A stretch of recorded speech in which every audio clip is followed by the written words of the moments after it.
내리사랑이라는 말이 있죠.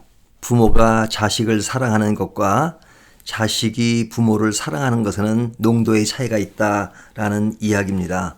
아무래도 부모가 자식을 사랑하는 그 크기가 많다고 볼 수 있죠. 오늘 본문을 보면서 우리는 사도 바울이 고린도 교회를 향하는 그 마음, 마치 부모가 자식을 생각하며 가지는 마음 같은 느낌이 듭니다. 사도 바울은 세 번째로 고린도 교회에 방문할 계획을 세우고 있습니다. 근데 그 계획을 세우는 것에 있어서 부모와 같은 마음을 피력하는 것이 뭐냐면, 내가 너희에게 가는 것에 폐를 끼치고 싶지 않다라는 이야기를 합니다. 이 폐라고 하는 것은 돈 이야기입니다. 그들은 바울이 돈 이야기를 할까봐 겁을 내었을런지도 모릅니다.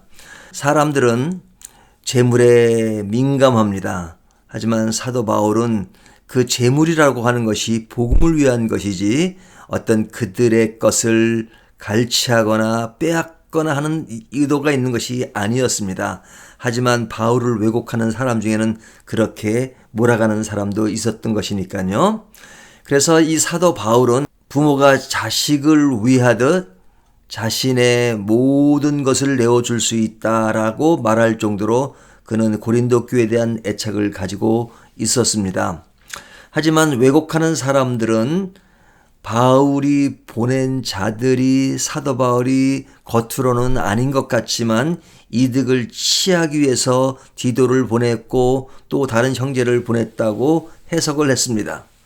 그렇기 때문에 사도 바울은 내가 변명을 하는 것이 아니라 하나님의 사랑과 은혜를 생각한다는 것을 더 강조하고 있습니다. 사도 바울은 덕을 세우기 위해서 노력하고 있습니다.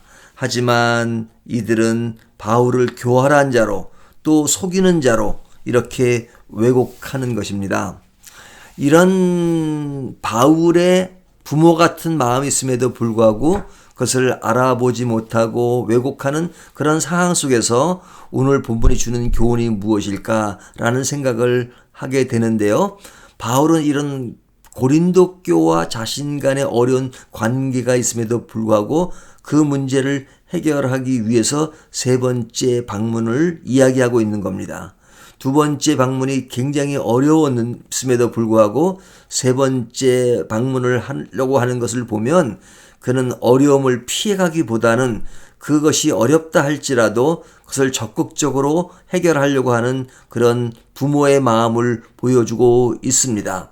그러면서도 그들에게는 피해를 주지 않으려고 하고 그 모든 피해가 있다면 자신이 감당하려고 하는 그런 마음, 이것이 부모가 자식을 생각하는 마음입니다. 어려움에 자신은 희생하면서도 그것을 감수하면서도 상대방에는 그런 피해를 주지 않으려고 하는 그 마음, 모든 것에 자신이 책임을 지고 희생해가며 이어가려고 하는 그 마음, 이것이 오늘 본문에 잘 나타났습니다. 바울은 왜 이런 희생적인 상황 속에서 이 일을 진행하려고 할까? 그것은 오직 하나님의 복음을 위해서 사역자의 자세를 가지고 그 목적을 수행하기 위해서 그는 어렵고 자존심이 상할 수 있지만 그러나 진리가 수호되고 진리 안에서 사람들이 변화되기를 원하는 간절한 마음이 있기 때문에 사도 바울은 이 어려움을 감수하고 이 일을 진행하는 것입니다. 이것을 진행하는 사역자의 마음이 바로 부모와 같은 마음이라는 것을 오늘 본문이 보여주고 있습니다.